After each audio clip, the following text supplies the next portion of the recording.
Hello students. पिछले video में हमने ठोसों के वैद्युतीय गुणों की चर्चा की थी। तो आज एक नया टॉपिक है ठोसों के चुंबकीय गुण। तो ठोसों के चुंबकीय गुणों के बारे में आज हम चर्चा करने जा रहे हैं। तो आइए देखते हैं आगे। प्रत्येक पदार्थ में चुंबकीय गुण उपस्थित रहता है। यह गुण इलेक्ट्रॉन की गति के कारण उत्पन्न होता है। इलेक्ट्रॉन स्वयं एक सूक्ष्म चुंबक होता है। चुंबकीय गुणों के गुणों को चुंबकीय आघूर्ण से व्यक्त किया जाता है। इसे म्यू से प्रदर्शित किए करते हैं। तो ये हमारे पास एक जो है ठोसों में जो चुंबकीय गुण उत्पन्न होते हैं वो गुण इलेक्ट्रॉन की गति के कारण उत्पन्न होते हैं। यानी मीन्स इलेक्ट्रॉन जो है, इलेक्ट्रॉन की जो गति है उसके कारण जो है इलेक्ट्रॉन की गति, यानी ये बड़ा इंपॉर्टेंट है कि इलेक्ट्रॉन की गति के कारण जो है ठोसों में चुंबकीय गुण उपस्थित होते हैं। जो चुंबकीय गुण होता है, जो चुंबकीय गुण होता है उस चुंबकीय गुण को हम चुंबकीय आघूर्ण से व्यक्त करते हैं। तो ये इस बात का ध्यान रखना है, चुंबकीय आघूर्ण से उसको व्यक्त किया जाता है और उसको हम जो है म्यू से प्रदर्शित करते हैं। ये हमारे पास हो जाता है। समझ लिया होगा आपने इतना कि चुंबकीय गुण जो होते हैं इलेक्ट्रॉन की गति के कारण उत्पन्न होते हैं। आगे बढ़ते हैं। इलेक्ट्रॉन नाभिक के चारों ओर दो प्रकार की गति करता है। अर्थात यहाँ पर अब दो गतियों की बात होगी। पहली गति को कहेंगे कक्षीय गति यानी ऑर्बिटल मोशन, और दूसरी गति को हम कहेंगे चक्रण गति अर्थात स्पिन मोशन। कक्षीय गति यानी पहली वाली गति कक्षीय गति ऑर्बिटल मोशन से, कक्षीय गति चुंबकीय आघूर्ण जो है कक्षीय चुंबकीय आघूर्ण पैदा करती है, यानी ऑर्बिटल मैग्नेटिक मोमेंट, इसको कहते हैं कक्षीय चुंबकीय आघूर्ण। यानी एक प्रकार का चुंबकीय गुण पैदा करती है, उसको हम बोलते हैं कक्षीय चुंबकीय आघूर्ण। और चक्रण वाला जो है, और जो चक्रण गति है वो चक्रण चुंबकीय आघूर्ण पैदा करती है, जिसको हम स्पिन मैग्नेटिक मोमेंट कहते हैं। इसी पर हम ज्यादा चर्चा केमिस्ट्री के अंदर करते हैं। फिजिक्स के अंदर तो दोनों पर चर्चा होती है, लेकिन केमिस्ट्री के अंदर हम ज्यादातर इसी पर चर्चा करते हैं। चक्रण चुंबकीय आघूर्ण पर हम चर्चा करते हैं, यानी इस पर हम स्पिन मैग्नेटिक मोमेंट पर हम चर्चा करते हैं। आइए देखते हैं। आइए पहला यहां पर आपके सामने आया है कक्षीय गति, यानी पहले कक्षीय गति ऑर्बिटल मैग्नेटिक मोमेंट किस तरह से पैदा होता है, यानी जो कक्षीय चुंबकीय आघूर्ण है वो कैसे पैदा होता है, यहां पर आपको नजर आ रहा है। यहां पर आपको क्या नजर आ रहा है, एक नाभिक नजर आ रहा है। ये एक नाभिक है, न्यूक्लियस है। इस नाभिक के चारों ओर ये एक इलेक्ट्रॉन है जो घूम रहा है, जिसकी गति कैसी है, इस तरीके से ये इसके चारों ओर इस तरीके से घूम रहा है। ऐसे करके ये इसके चारों तरफ घूमता हुआ घूम रहा है, लगातार घूम रहा है इसके चारों तरफ इस तरीके से। तो ये वाली जो गति है लगातार चारों तरफ घूमने से, इससे एक चुंबकीय आघूर्ण पैदा हो रहा है, जिसकी दिशा क्या है, वो ये है, जिसकी दिशा ऊपर की तरफ को है, अर्थात ऊपर की तरफ को इसकी दिशा है। यहां से एक चुंबकीय गुण पैदा हो रहा है। इस चुंबकीय गुण को हम क्या कहेंगे, ऑर्बिटल मैग्नेटिक मोमेंट कहेंगे। तो ये हर परमाणु के साथ ऐसा होगा, हर इलेक्ट्रॉन के साथ ऐसा होगा। हर इलेक्ट्रॉन इस तरह का एक जो है मैग्नेटिक मोमेंट पैदा करेगा। आगे बढ़ते हैं। स्पिन मैग्नेटिक मोमेंट अर्थात चक्रण गति। इलेक्ट्रॉन की चक्रण गति क्या है, जो ये इलेक्ट्रॉन घूम रहा है यहाँ पर, इसी को हम आगे दर्शा रहे हैं इसके जरिए। इसी को हम क्या दर्शा रहे हैं, यहाँ पर जो इलेक्ट्रॉन है उसको हम यहाँ दर्शा रहे हैं। वो इलेक्ट्रॉन कुछ ऐसा है और उसमें कैसी गति हो रही है, वो अपनी जगहों पर, यानी ये इलेक्ट्रॉन जो है इसके चारों तरफ तो गति कर रहा है, उसके अलावा ये अपनी जगहों पर भी घूम रहा है। इस तरीके से अपनी जगहों पर भी घूम रहा है। यहाँ पर भी ये क्या कर रहा है, घूम रहा है, इस तरीके से घूम रहा है। जब ये इस तरीके से घूम रहा है, ये क्लॉकवाइज रोटेशन हो जाता है, घड़ी के सुई जैसा हो जाता है, तो हम उसको लिखते हैं धन 1/2। इस तरह का अगर घूमता है, और ये इलेक्ट्रॉन ऐसा घूम रहा है, मतलब दोनों तरीके से घूम सकता है। यह इलेक्ट्रॉन ऐसा भी घूम सकता है, या ऐसे भी घूम सकता है। यदि दो इलेक्ट्रॉन हो एक कक्षा में, तो एक ऐसे घूमेगा तो दूसरा ऐसे घूमेगा। तो ये जो होता है ये -1/2 होता है। इसके चक्रण को -1/2 होता है। ये एंटी क्लॉकवाइज है, ये एंटी क्लॉकवाइज है, ये क्लॉकवाइज है। अब यहां पर भी चुंबकीय आघूर्ण पैदा कर रहा है। ये ऊपर की तरफ को एक चुंबकीय आघूर्ण इसमें भी पैदा होगा, इसमें चुंबकीय आघूर्ण एक पैदा होगा। इसी को हम क्या बोलेंगे, स्पिन मैग्नेटिक मोमेंट बोलेंगे। यहां पर भी मैग्नेटिक मोमेंट पैदा होगा और यहां पर भी मैग्नेटिक मोमेंट पैदा होगा। तो ये तो इसकी कक्षीय गति होगी, और ये इसकी स्पिन गति होगी। अपने चारों तरफ इस तरीके से घूमता हुआ अपने अक्ष के परितः चारों तरफ घूम रहा है, ऑन द एक्सिस घूम रहा है। तो यहां पर जो है आपका ये अगर क्लॉकवाइज घूम रहा है तो +1/2 होगा, यदि एंटी क्लॉकवाइज घूम रहा है तो -1/2 होगा। इससे एक मैग्नेटिक मोमेंट पैदा होगा। वो मैग्नेटिक मोमेंट जो है आपका इस तरीके से म्यू पैदा होगा, और वो जो है उसकी दिशा इस तरह से होगी। आगे बढ़ते हैं। अब चुंबकीय जो आघूर्ण है आपका, चुंबकीय आघूर्ण म्यू, ये जो चक्रण चुंबकीय आघूर्ण की हम बात कर रहे हैं, यहाँ पर अब हम चक्रण चुंबकीय आघूर्ण की बात कर रहे हैं, चक्रण चुंबकीय आघूर्ण की हम बात कर रहे हैं, जिसको हम म्यू से प्रदर्शित कर रहे हैं। ये होता है √n+2। इस फॉर्मूले को याद रखना है। बीएम एक बोहर मैग्नेटन है, इसकी यूनिट है। और एन जो होता है वो होता है अयुग्मित इलेक्ट्रॉनों की संख्या। एन को कहते हैं अयुग्मित इलेक्ट्रॉनों की संख्या। अयुग्मित इलेक्ट्रॉन, अभी हम इस पर बात करेंगे अयुग्मित इलेक्ट्रॉन क्या होते हैं। अयुग्मित इलेक्ट्रॉन क्या होते हैं, इस तरह के कुछ हमारे पास कक्षक होते हैं। जैसे हम कक्षकों की बात करते हैं तो कक्षकों में अयुग्मित इलेक्ट्रॉन क्या होते हैं। मान लीजिए इस तरह के कोई कक्षक हैं, मान लीजिए कोई डी ऑर्बिटल है, इसमें 5 कक्षक होंगे आपके, इस तरीके से 5 हैं। तो इसमें अयुग्मित इलेक्ट्रॉन की मैं बात करूंगा तो एक इलेक्ट्रॉन आपका ऐसे, दूसरा इलेक्ट्रॉन आपका ऐसे, तीसरा इलेक्ट्रॉन आपका ऐसे, ये इस तरह से अगर इलेक्ट्रॉन इसमें है, अकेला इलेक्ट्रॉन एक के अंदर है, तो ये आपका अयुग्मित इलेक्ट्रॉन है। ये अयुग्मित इलेक्ट्रॉन है। और यहाँ पर यदि हम एन की बात करेंगे तो यहाँ पर जो एन होगा वो एन बराबर आपका कितना होगा, यहाँ पर एन बराबर 5 होगा। एन कितना होगा, 5 होगा। एन बराबर 5 होगा, यानी 5 इलेक्ट्रॉन इसमें अयुग्मित है। तो हम यहाँ से बोहर मैग्नेटॉन, इस फॉर्मूले के जरिए हम जो है बोहर मैग्नेटन में इसका चुंबकीय आघूर्ण ज्ञात कर सकते हैं। चक्रण चुंबकीय आघूर्ण इसका होगा। आपने समझ लिया होगा इसको।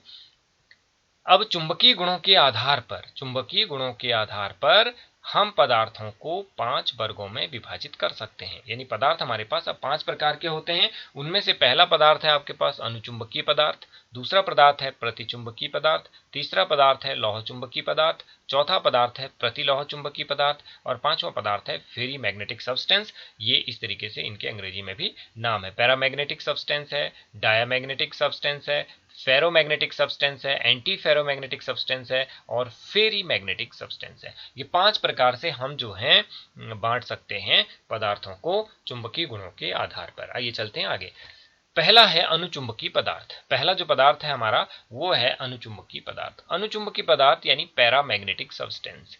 पैरामैग्नेटिक सब्सटेंस क्या होते हैं, ऐसे पदार्थ, इसका बड़ा डेफिनेशन लिखा है, ऐसे पदार्थ जो बाह्य चुंबकीय क्षेत्र में दुर्बल रूप से आकर्षित होते हैं। बाह्य चुंबकीय क्षेत्र में दुर्बल रूप से आकर्षित होते हैं, अनुचुंबकीय पदार्थ कहलाते हैं। अर्थात इनको यदि हम किसी चुंबकीय क्षेत्र में रखते हैं तो ये चुंबक की तरफ आकर्षित होते हैं, लेकिन बहुत कम। इन पदार्थों के परमाणुओं, अणुओं व आयनों में अयुग्मित इलेक्ट्रॉन होते हैं, अनपेयर्ड इलेक्ट्रॉन होते हैं, जिसकी चर्चा अभी हमने की थी। अयुग्मित इलेक्ट्रॉन इस तरीके से दर्शाए जाते हैं किसी भी उसमें। जैसे मैं पी कक्षक में दर्शाऊं अयुग्मित इलेक्ट्रॉन, तो पी कक्षक में इस तरीके से मान लीजिए 3 खाने हैं, तो इसमें अयुग्मित इलेक्ट्रॉन इस तरीके से हम अयुग्मित इलेक्ट्रॉनों को दर्शा सकते हैं। ये अयुग्मित इलेक्ट्रॉन होते हैं किसी परमाणु में। मान लीजिए इस तरह के अयुग्मित इलेक्ट्रॉन है, ये इस तरह से हो जाए, तब भी इसके अंदर 2 अयुग्मित इलेक्ट्रॉन है, ठीक है ना। यहां दर्शाया गया है ये अयुग्मित इलेक्ट्रॉन है। इस तरीके से अयुग्मित इलेक्ट्रॉन कैसे होते हैं, ऐसे, इसमें भी हो सकता है, इसके अंदर भी अगर हम ऐसे रख दें तो ये अयुग्मित इलेक्ट्रॉन हो जाएगा, इसके अंदर अगर हम रख दें तो ये अयुग्मित इलेक्ट्रॉन हो जाएगा। तो इस तरीके से ये अयुग्मित इलेक्ट्रॉन हो सकते हैं और इसमें 5 अयुग्मित इलेक्ट्रॉन हो जाते हैं। अब तो ये अनपेयर्ड इलेक्ट्रॉन हमारे जब भी होते हैं किसी पदार्थ में, तो वहां पर जो है वो अनुचुंबकीय पदार्थ कहलाता है। तो यहाँ से इतना ही है। और यहाँ से आप जो है अनुचुंबकीय पदार्थों से इसका जो म्यू है वो कैलकुलेट कर सकते हैं। इसका फॉर्मूला अभी हमने पढ़ा था, म्यू इज इक्वल टू क्या था, अंडर रूट, हम यहाँ से फॉर्मूला निकालते हैं क्या, अंडर रूट एन और इंटू n+2, ये हमारे पास यहाँ से फॉर्मूला होता है n+2। इस फॉर्मूले के जरिए हम निकाल सकते हैं बोहर मैग्नेटन में BM करके, ये एक इसकी यूनिट है। तो यहाँ से हम जो है कैलकुलेट कर सकते हैं, म्यू की वैल्यू कैलकुलेट कर सकते हैं, ठीक है ना। तो हम यहाँ से चुंबकीय आघूर्ण इसका निकाल सकते हैं, चक्रण चुंबकीय आघूर्ण। आगे बढ़ते हैं। अब हमारे पास दूसरा पदार्थ होता है प्रतिचुंबकीय पदार्थ यानी डायमैग्नेटिक सब्सटेंस। डायमैग्नेटिक सब्सटेंस क्या होते हैं, यानी ऐसे पदार्थ जो बाह्य चुंबकीय क्षेत्र में दुर्बल रूप से प्रतिकर्षित होते हैं, यानी दूर भागते हैं, प्रतिचुंबकीय पदार्थ कहलाते हैं। इन पदार्थों के परमाणुओं, अणुओं व आयनों में युग्मित इलेक्ट्रॉन होते हैं, पेयर्ड इलेक्ट्रॉन होते हैं, युग्मित इलेक्ट्रॉन होते हैं। तो यहाँ पर जो कंडीशन होगी वो युग्मित इलेक्ट्रॉनों की कंडीशन होगी। और युग्मित इलेक्ट्रॉन कैसे होते हैं आइए देखते हैं। युग्मित इलेक्ट्रॉन होते हैं आपके इस तरीके से, जैसे कि ये है, ये मान लीजिए कोई आपके पास वो है, तो इसमें 2-2 इलेक्ट्रॉन रहेंगे। इस तरीके से इसमें भी 2 इलेक्ट्रॉन, इसमें भी 2 इलेक्ट्रॉन, सब में 2-2 इलेक्ट्रॉन यहाँ पे रहेंगे। इसमें भी 2 इलेक्ट्रॉन रहेंगे और इसमें भी 2 इलेक्ट्रॉन आपके यहाँ पर रहेंगे। तो अयुग्मित इलेक्ट्रॉनों के लिए यहाँ पर चित्र आप देख सकते हैं, युग्मित इलेक्ट्रॉनों के लिए सॉरी, ये युग्मित इलेक्ट्रॉन, इसमें आपके पूरे के पूरे इलेक्ट्रॉन जो है युग्मित है, तो यहाँ पर n 0 हो जाएगा और म्यू भी 0 हो जाएगा। तो यहाँ पर क्या लिख रहे हैं, जैसे जिंक का लिखा है हमने, जो जिंक के लिए 30 है, तो जिंक में 4s2 है, लास्ट में 3d10 है, तो हमने ये d10 यहाँ पर लिखा है। तो सभी ऑर्बिटल में इलेक्ट्रॉन युग्मित हैं, यह एक प्रतिचुंबकीय पदार्थ है। यानी जिंक जो है एक प्रतिचुंबकीय पदार्थ के अंतर्गत, जिंक 2+ को हम बात करेंगे तो ये प्रतिचुंबकीय पदार्थ होगा जिंक 2+, क्योंकि यहाँ से भी इलेक्ट्रॉन निकल जाएंगे। जिंक 2+ में 3d10 होगा, तो ये एक प्रतिचुंबकीय पदार्थ होगा। तो प्रतिचुंबकीय पदार्थों के और भी उदाहरण होंगे हमारे पास, प्रतिचुंबकीय पदार्थों के उदाहरण होंगे, वो होंगे आपके पास, क्या उदाहरण होंगे, जिंक 2+ हो गया, O2 हमारे पास प्रतिचुंबकीय डायमैग्नेटिक सब्सटेंस है, O2 पैरामैग्नेटिक है, यहाँ पे गलत हो गया, इसको काट देता हूँ, O2 नहीं आएगा यहाँ पर, Mg2+ होगा, NaCl होगा और Cu+ होगा। ये हमारे पास जो है कुछ ऐसे जो है अयुग्मित प्रतिचुंबकीय पदार्थ हैं। आगे बढ़ते हैं। लौह चुंबकीय पदार्थ, लौह चुंबकीय पदार्थ यानी फेरोमैग्नेटिक सब्सटेंस। फेरोमैग्नेटिक सब्सटेंस क्या होते हैं, यानी ऐसे पदार्थ जो बाह्य चुंबकीय क्षेत्र में प्रबल रूप से आकर्षित होते हैं, बड़ा इंपॉर्टेंट, लौह चुंबकीय पदार्थ कहलाते हैं। इन पदार्थों के प्रत्येक परमाणु एक चुंबक बन जाता है। इनके डोमेन्स चुंबकीय क्षेत्र में एक ही दिशा में रहते हैं। इनके डोमेन्स, यहाँ पर एक डोमेन शब्द इस्तेमाल हुआ है, डोमेन, इनके डोमेन जो है वो एक चुंबकीय क्षेत्र में एक ही दिशा में रहते हैं। तो चुंबकीय इन पदार्थों को यदि बाह्य चुंबकीय क्षेत्र में रखा जाता है तो ये चुंबक की भांति व्यवहार करने लगते हैं।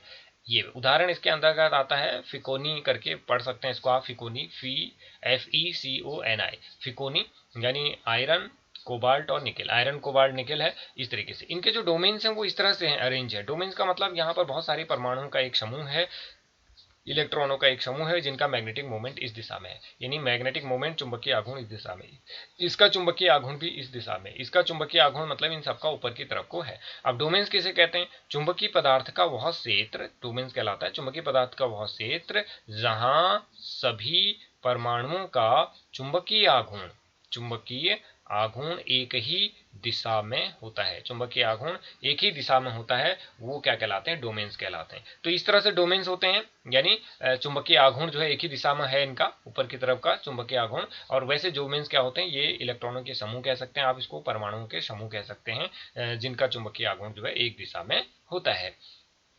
आगे बढ़ते हैं। हमारे पास है प्रतिलौह चुंबकीय पदार्थ, अगला है हमारा प्रतिलौह चुंबकीय पदार्थ। क्या डिफरेंस है उसमें और आगे जो लौह चुंबकीय पदार्थ था और प्रतिलौह चुंबकीय पदार्थ में क्या अंतर है।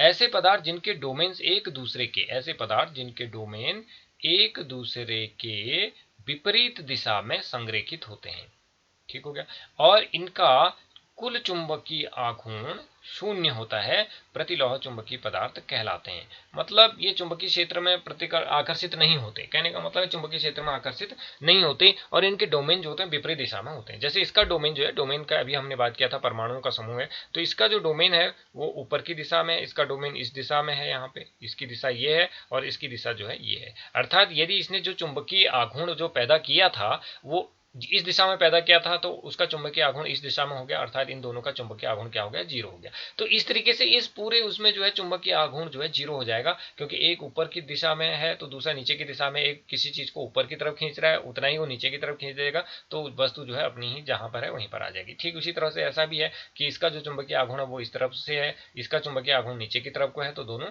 तो कुल चुंबकीय आघूर्ण क्या हो जाएगा यहाँ पर, यानी यहाँ इसके लिए जो म्यू होगा, जो म्यू का मान होगा वो क्या हो जाएगा, म्यू की वैल्यू हो जाएगी 0। म्यू का वैल्यू कितना हो जाएगा, 0 हो जाएगा। ऐसे उसमें तो उदाहरण हो जाते हैं, इसमें क्या क्या है इसके उदाहरण, FeO इसका उदाहरण है, MnO2 इसका उदाहरण है, NiO इसका उदाहरण है, MnO इसका उदाहरण है, और क्या उदाहरण है, Cr2O3 इसके उदाहरण है। तो इन उदाहरणों को आप जो है ध्यान रख सकते हैं। चलिए, अंडरस्टैंड किया होगा आपने। आगे बढ़ते हैं। लघु चुंबकीय पदार्थ, अगला है हमारे पास लघु चुंबकीय पदार्थ यानी फेरी मैग्नेटिक सब्सटेंस। ये क्या चीज है, ऐसे पदार्थ जिनके डोमेन एक दूसरे के विपरीत दिशा में असमान संख्या में संरेखित रहते हैं, इनका कुल चुंबकीय आघूर्ण शून्य नहीं होता है, लघु लौह चुंबकीय पदार्थ कहलाते हैं। बड़ा इंपॉर्टेंट। ऐसे पदार्थ जिनके डोमेन एक दूसरे के विपरीत, डोमेन एक दूसरे के विपरीत हैं लेकिन असमान संख्या में है। जैसे यहां पर आप देख पा रहे हैं कि इसका जो डोमेन है इस दिशा में है, इसका डोमेन भी इसी दिशा में है, लेकिन इसका डोमेन नीचे दिशा की ओर हो गया, फिर इसका डोमेन ऊपर की तरफ हो गया, इसका डोमेन भी ऊपर की तरफ है, फिर इसका डोमेन जो है यहाँ पे नीचे की तरफ है, इसका डोमेन नीचे की तरफ है। तो ये इसमें जो है क्या है, विपरीत तो है एक दूसरे के लेकिन असमान संख्या में, यानी समान संख्या में नहीं है। समान संख्या में किसमें थे, समान संख्या में हमारे इस वाले में समान संख्या में थे, एक दूसरे के विपरीत जो यहाँ नजर आ रहे थे वो समान संख्या में यहाँ पे थे। यानी यहाँ आप देख पा रहे हैं कि एक ऊपर की तरफ है, एक नीचे की तरफ, फिर ऊपर की तरफ, फिर नीचे की तरफ। लेकिन इसमें आप क्या देख पा रहे हैं, दो ऊपर की तरफ है तो एक नीचे की तरफ को है, दो ऊपर की तरफ है एक नीचे की तरफ को है। तो इस तरह से ये एक जो है लघु लौह चुंबकीय पदार्थ ये कहलाते हैं। इनका जो चुंबकीय आघूर्ण है यहाँ पर अगर हम लिख सकते हैं ऐसा कि mu is equal not equal to, equal नहीं है किसके, जीरो के। यहाँ पर ये जीरो के इक्वल नहीं होगा, अर्थात इसमें कुछ ना कुछ चुंबकीय आघूर्ण, कुछ ना कुछ चुंबकीय गुण इसके अंदर होगा। ये चुंबक की तरफ आकर्षित होंगे या प्रतिकर्षित होंगे, वो सारी चीजें यहाँ पर होंगी। हाँ हो गया। तो इसके उदाहरण क्या क्या हैं, इसके उदाहरण है आपके पास Fe3O4, MgFe2O4, ये मैग्नेटाइट हैं, मैग्नीशियम फेराइट और जो है मैग्नेटाइट है ये वाला, और दूसरा वाला है मैग्नीशियम फेराइट। दो इसके इंपॉर्टेंट एग्जांपल है, ये है आपका मैग्नेटाइट और ये है आपका मैग्नीशियम फेराइट। तो ये इसके उदाहरण हो जाते हैं।